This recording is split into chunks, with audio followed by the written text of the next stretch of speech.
Not so well, Paul. Not so well at all. More headaches? Only one this week, but it was the worst yet. Put her flat on her back for most of the day before yesterday.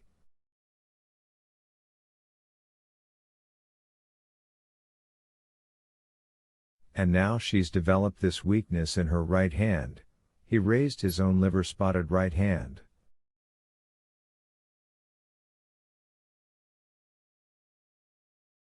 We both watched it tremble above his blotter for a moment or two, and then he lowered it again.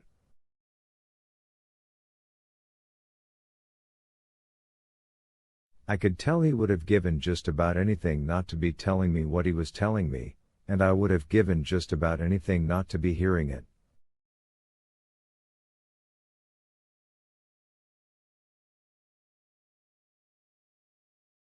Melinda's headaches had started in the spring, and all that summer her doctor had been saying they were nervous tension migraines, perhaps caused by the stress of Hal's coming retirement.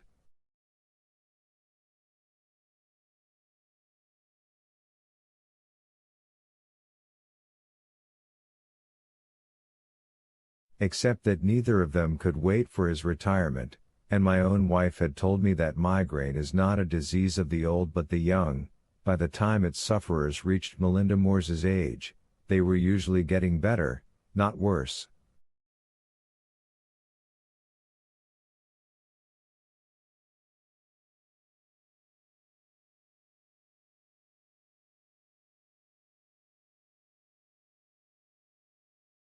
And now this weakness of the hand. It didn't sound like nervous tension to me, it sounded like a damn stroke.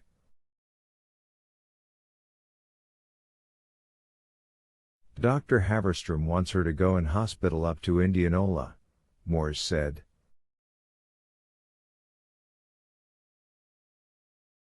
Have some tests. Head x-rays, he means. Who knows what else? She is scared to death.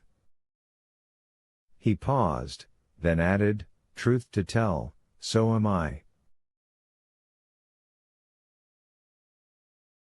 Yeah, but you see she does it, I said. Don't wait.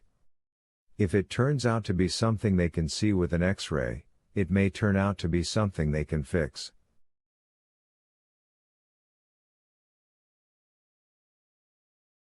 Yes, he agreed, and then, for just a moment, the only one during that part of our interview, as I recall, our eyes met and locked.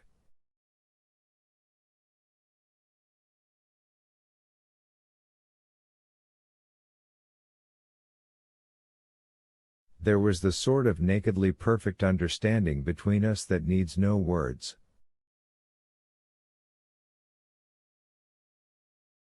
It could be a stroke, yes.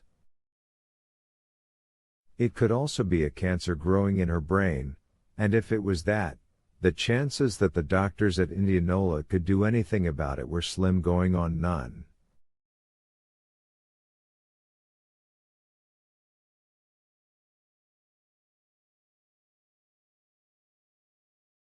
This was 32, remember, when even something as relatively simple as a urinary infection was either sulfa and stink or suffer and wait.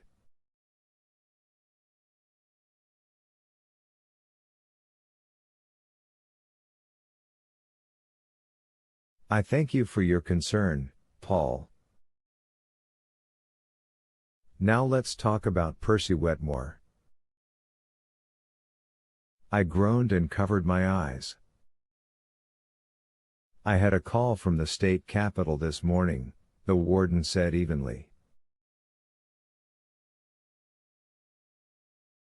It was quite an angry call, as I'm sure you can imagine. Paul, the governor is so married he's almost not there, if you take my meaning.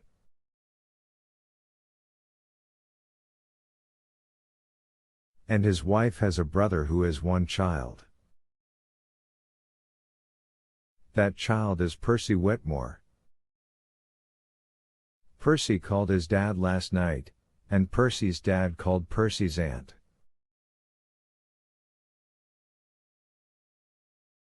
Do I have to trace the rest of this out for you?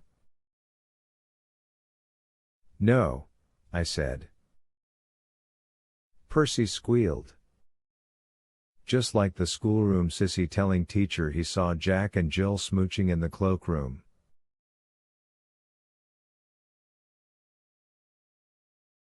Yep, Moores agreed, that's about the size of it. You know what happened between Percy and Delacroix when Delacroix came in? I asked.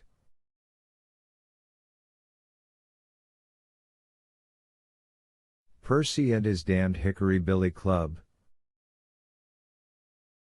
Yes, but. And you know how he runs it along the bars sometimes, just for the pure hell of it.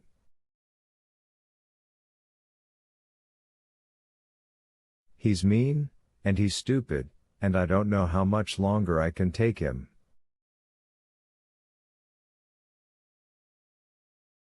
That's the truth. We'd known each other 5 years. That can be a long time for men who get on well, especially when part of the job is trading life for death.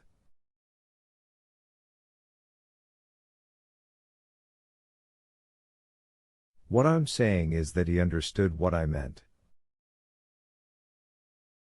Not that I would quit, not with the depression walking around outside the prison walls like a dangerous criminal, one that couldn't be caged as our charges were.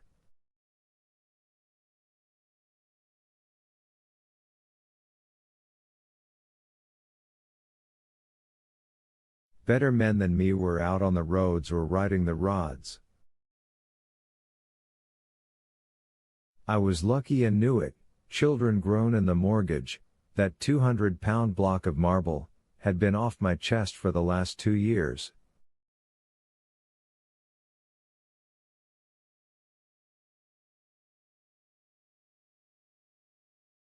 But a man's got to eat, and his wife has to eat, too. Also, we were used to sending our daughter and son-in-law $20 whenever we could afford it, and sometimes when we couldn't, if Jane's letters sounded particularly desperate.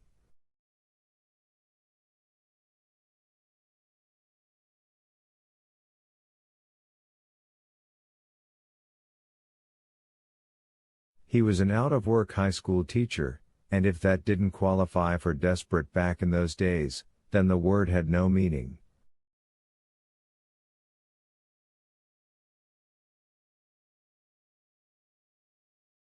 So no, you didn't walk off a steady paycheck job like mine, not in cold blood, that was.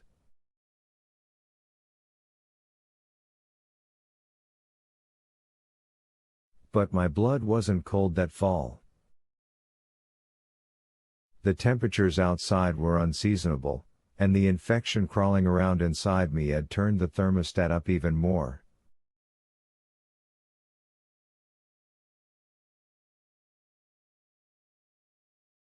And when a man's in that kind of situation, why, sometimes his fist flies out pretty much of its own accord.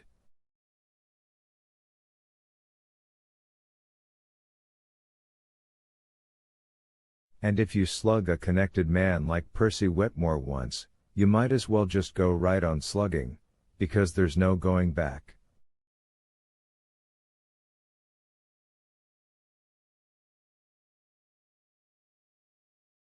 Stick with it, Moores said quietly.